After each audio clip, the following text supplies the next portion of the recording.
Salut băieți! Trăiți, domn major! V-am adus un coleg nou, Eliseba. Mai departe, vă descurcați voi, nu? Da, domn major. Zi faină. Numai bine să trăiți. Salut, Seva, piele sunt. Îmi pare bine. Văd-te comod. Că ai de stat aici. Seba, îmi pare bine. Bubuială.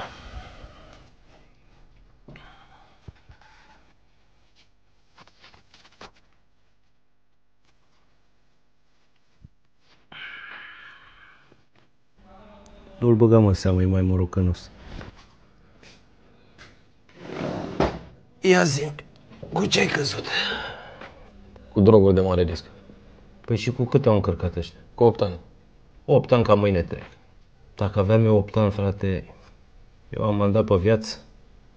Eu am de stat aici mult și bine, dar încep să mă obișnuiești, știi?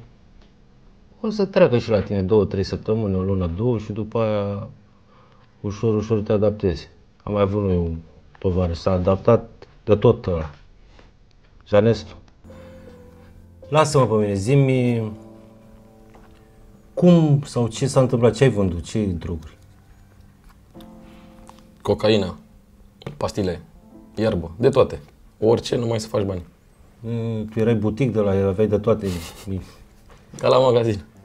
Păi și cum, frate, cum te-au turnat? Bănuiesc că tot unul din tovarăși te-au dat în gât sau ce? Garantat mi-au făcut flagrant.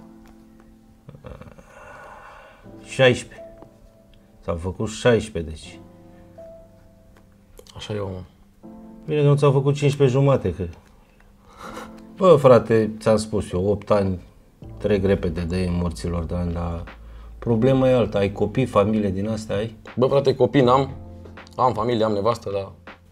Hai, și atunci asta era cel mai greu, spune fratele tău piele, că în momentul în care ai copii acasă și tu stai pe aici și nu stai 3, 4, 5, 8 ani, să stai ca mine, să ai mandat ăsta pe viață, să știi că ți-ai lăsat copilul la 2 ani și când tu ai ieșit tu de aici peste 20 ceva de ani, că așa, să aibă copilul să nu mai recunoști, să nu mai știi cine e, să treci pe lângă el așa pe stradă, să... Aia e beleaua mare, da. 8 ani ai tăi.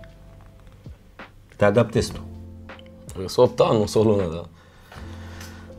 Și mie mi-ar fi venit să râd așa dacă aveam 8 ani, dar eu am pe viață dacă râd, băi ăștia de că sunt sandiliu, că sunt nebun, că sunt... Dar pula mea, la pușcărie trebuie să și râzi, să și plângi, de toate. Să ieși la muncă, că dacă ești la muncă de noapte poate faci tu mai puțin. Păi da, aia și sper, să ies mai repede.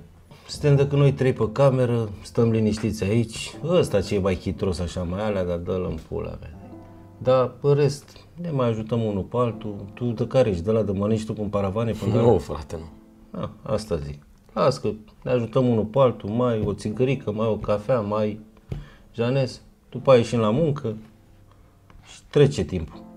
Așa să fie, dacă zici tu. O să fie, frate, o să fie.